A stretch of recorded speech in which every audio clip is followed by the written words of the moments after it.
iba sa nakikita ngayon. Pero yung present, yung Jason tsaka Toyo isa lang. Sino sila sa buhay mo ngayon? Si Boss Toyo. Paano nangyari kay Jason? Yung Jason, yun na lang yung real name ko. Sino tumatawag na lang sa'yo ng Jason? Yan, yung best friend ko. Jason ba na tawag? So, si Jay, tawag na Jay kasi yung yan. Pero lahat talaga, Boss, Toyo. Pero sa buhay mo noon, bago ka maging Boss Toyo, na markado na sa lahat ng mga... Actually, yung Jason niya mas mas worse kasi yung Jason before, yung talaga yung mga gumagawa ng mga hindi magaganto.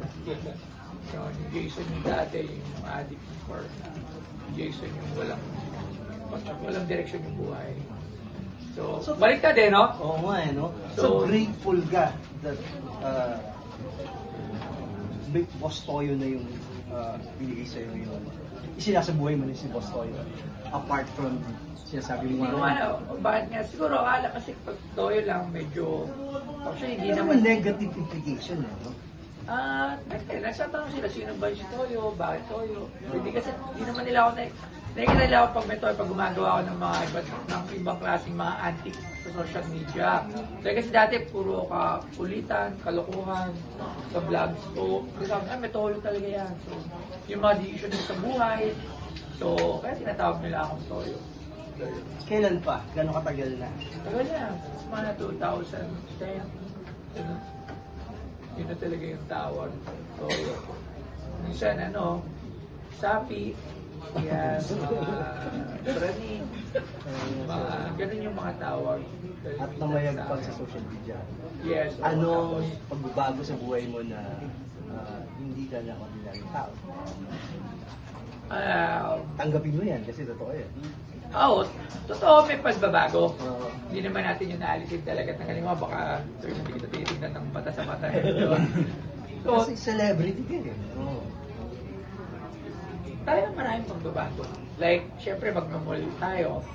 Pagkakasama natin yung mga anak natin, talagang kailangan ko na minsan na mag-hoodie, umbrello, face mask, shades, para hindi tayo makilala. Kasi, syempre, meron din tayong mga times na ayaw din natin ma-interrupt.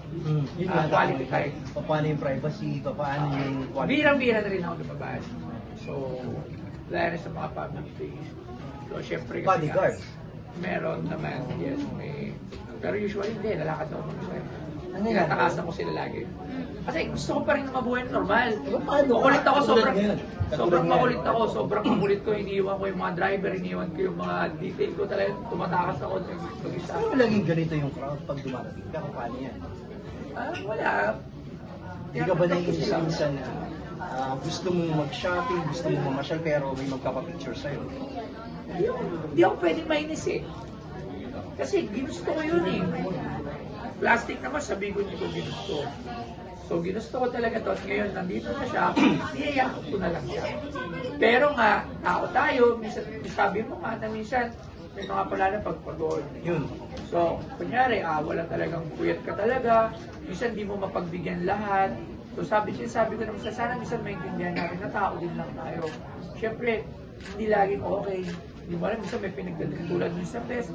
Napatayan na ako. Papapicture pa sa loob ng mga hospital. Sabi ko, kaya nandyan yung mga nakadikit sa akin. Para sila na mismo magsabi dun sa mga lalaki. Na mamaya na muna. Kasi minsan pag magagaling sa akin, baka ma-misinterpret pa tayo sublado or kung ano man, di ba? Pero ako sabi ko kasi yun, niyayakap ko yun. Kasi given yun eh. At gusto ko to, ito talaga yung tinatakong landa. So, kung wala sila, wala rin ako. Kaya mahal na mahal natin sila. Hanggat kaya natin pagbigyan lahat, pinagbibigyan naman natin. Sir, Pinoy porn star. Porn star. Anong pakiramdam mo at porn star? Anong pakiramdam mo at matag sa isang napaka-laki na? Actually, nakakatuwa naman talaga. Nakakatuwa na malaking tulong. Lahat. Sobrang naging very helpful. Naging sobrang laking impact sa akin. So, wala akong masasabi kundi puro pasasalamat. Pero paano nag-start yun? So, first episode, nakuha ko siya idea sa ibang bansa. Sabi ko, gusto ko mga gamit nga natin dito. Yung mga pinaghirapan. Yung mga sarili natin. No? Kasi syempre yung sa ibang bansa, ano yan eh, usually yung nagpupunta doon, yung worldwide known. Yung kilala sila sa buong mundo, di ba? Sa atin, kasi Pilipino lang yung market natin. Yung mga sikat na Pilipino, yun lang yung binibili ko. Usually yun talaga yung mga gusto ko. Yung mga gamit, politika, presidente, artista, singer, content creator. So, malaking difference eh. Kasi yun doon is worldwide yung market mo. Michael Jordan, yung mga sikat doon. So, lahat, mabibili yun. Pero syempre yung mga Pinoy natin, pag sinabi natin kunyari dito, Piolo Pascual, kilala ba yun ng mga, di ba, ng ibang lahi. Although may kakilala konti, pero hindi talaga siya katulad ng mga world renowned. So, point klaro, hindi lahat ng magbibenta